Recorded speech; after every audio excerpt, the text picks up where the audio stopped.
everyone, and welcome back to the WOW Embossing YouTube channel. It's Erica with you today, and today we're going to do a little bit of back to basics and then some DIY glitter cardstock. So for my background stamp today, I am going to be using this Fresh Citrus Bold Prints from Hero Art. So as you can see, it's got lots of fine little lines and details and stuff. So this is the back to basics part. So take your embossing pad and your embossing ink pad refill, conditioner and freestyle tool. But for simplicity's sake, I'm just going to be calling it the re-inker or refill tool today. So with this, you just go over your embossing pad and kind of roll it up and down, take your time, make sure you can actually see the ink kind of going into your pad. So you just roll it back and forth and make sure you get your ink pad nice and juicy. So for basically heat embossing 101, make sure that your ink pad is nice and juicy, because it will really make your life so much easier. And if you've ever done heat embossing with a dry pad compared to a dry pad or a juicy pad, you will see. So we are going to also be using the Opaque Bright White Superfine powder today. This is an absolute must-have, super staple in your heat embossing arsenal, basically. So as you can see, I have used my MISTI and I've stamped up the background with the stamp and my embossing pad and also embossing powder. And here is another sort of 101 heat embossing trick. If you have some tweezers or something where you can grab onto your paper without having to actually touch it with your fingers first, use that to kind of give yourself a little bit of like a starting point. Make sure you let it cool off before you then touch it with your fingers. And then with a preheated, obviously, heat tool, you then go up and down and make sure that you melt your powder really, really nicely.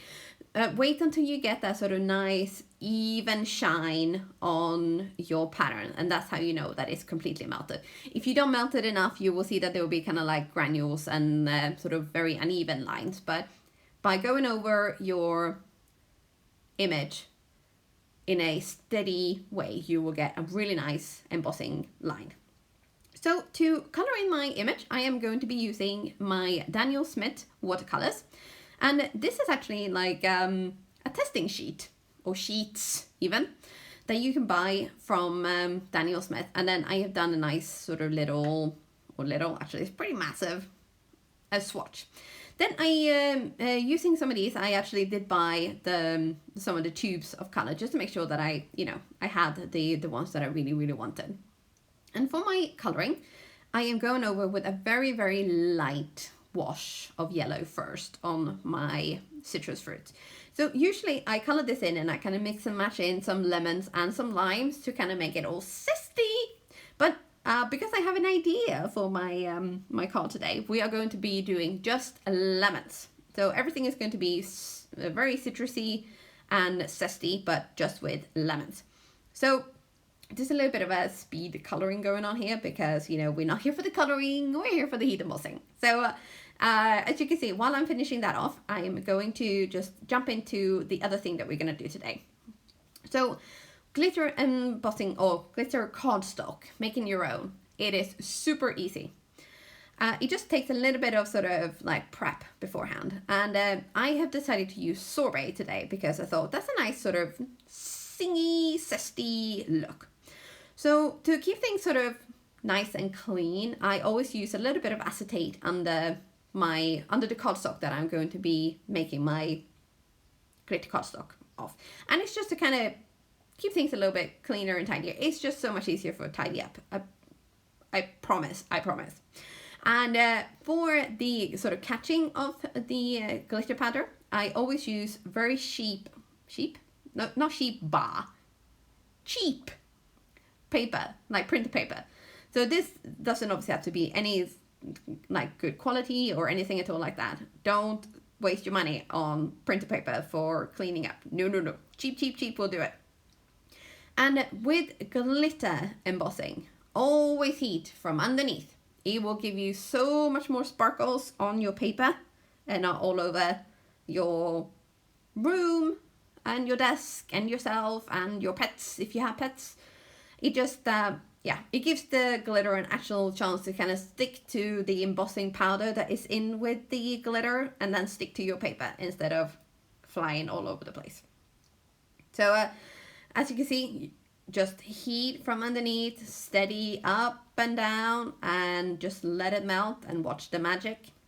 Ooh, there we go again with the M word, magic. But heat embossing is pretty magic, isn't it? I mean, it's one of those techniques that just never gets old. It never gets boring, and you know, you can't even reinvent it because it's already so amazing and magical. So it's like, yeah, let's just keep doing it. So out of this, I decided I'm going to cut out the word lemons. Ta-da! And the reason I'm cutting out the word lemons instead of just lemon is because I want to use this sentiment. You're going to lemonade the heck out of those lemons. So we are going to, on the back of this, we are going to actually mask off the words lemons.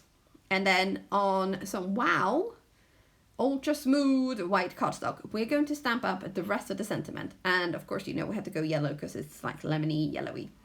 So I'm using Buttercup ink from Concord and Night. And I nearly forgot to take off the mask. Don't forget that.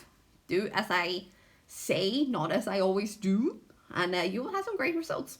And with all of these little bits and pieces, I thought, okay, well, you know, it's time to kind of assemble. But then I realized the lemons wasn't kind of showing up enough. So I cut some out of black and also some green cardstock. And then it was like, okay, so I was faffing back and forth to see kind of what was going to go. But the black just made it sort of pop a little bit more. And I did actually add a little bit of black behind the sentiment there as well, just to kind of make it pop in a very subtle way.